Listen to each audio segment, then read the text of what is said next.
الحمد لله رب العالمين والعاقبة للمتقين والصلاة والسلام على سيد الأنبياء والمرسلين وعلى آله وأصحابه أجمعين ومن تبعهم بإحسان إلى يوم الدين. أما بعد فأعوذ بالله من الشيطان الرجيم. بسم الله الرحمن الرحيم. والفجر وليال عشر. صدق اللہ العظیم. میرے محترم بھائیوں، بزرگوں اور دوستوں، ان قریب ذی الحجہ کا مہینہ شروع ہونے والا ہے.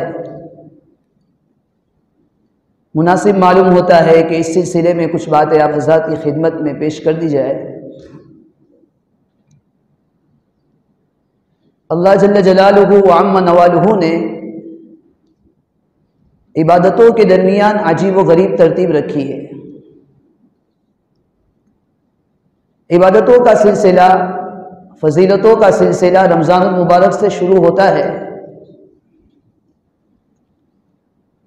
رمضان المبارک میں عبادت کرنا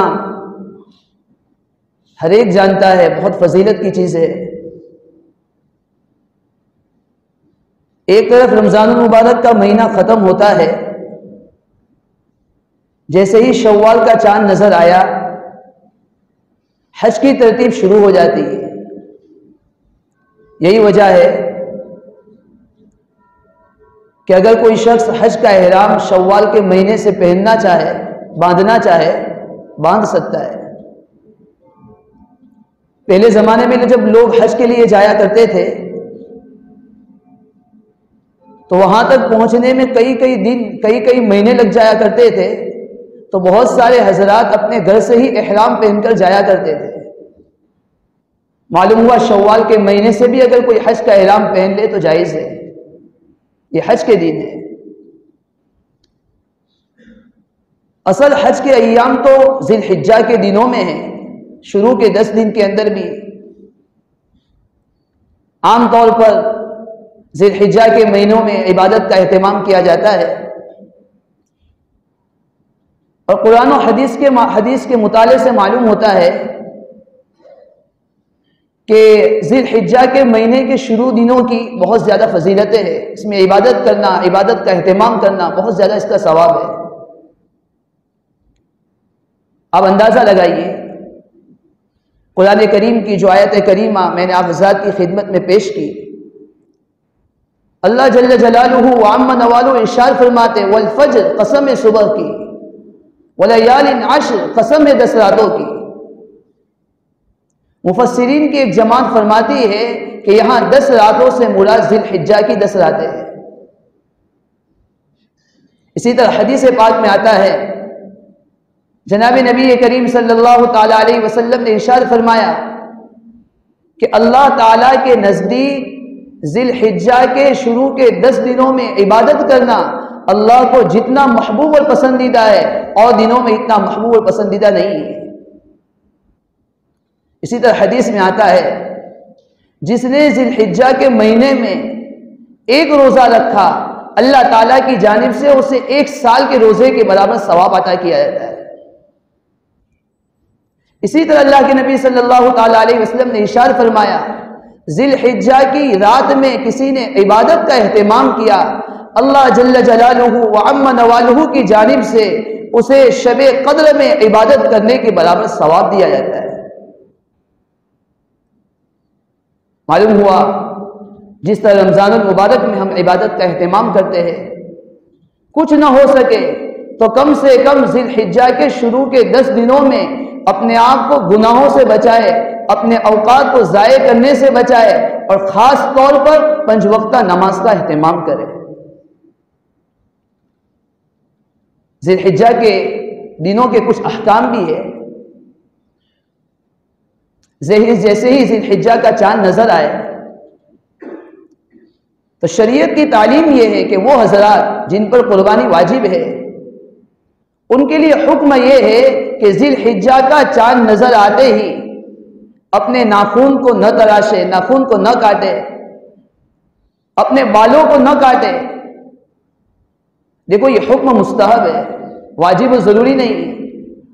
اسی لیے فقہاء نے لکھا ہے کہ اگر کوئی آدمی ایسا ہے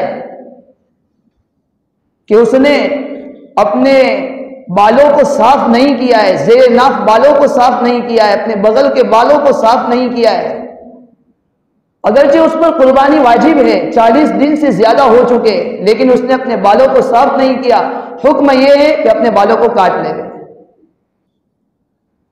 بہرحال ذی الحجہ کا چاند نظر آتے ہی پہلا حکم یہ ہے، اپنے ناخن، جن حضرات پر قربانی ہے وہ اپنے ناخن کو نہ کاٹے، اپنے بالوں کو نہ کاٹے۔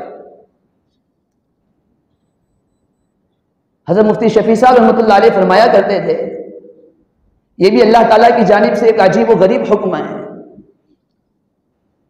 جب ذی الحجہ کا مہینہ شروع ہوتا ہے، لاکھوں حاجی حج کے لیے جاتے ہیں، اللہ کے دربار میں پہنچتے ہیں اور ایک وردی پہن کر، احرام پہن کر اللہ کے دربار میں جاتے ہیں۔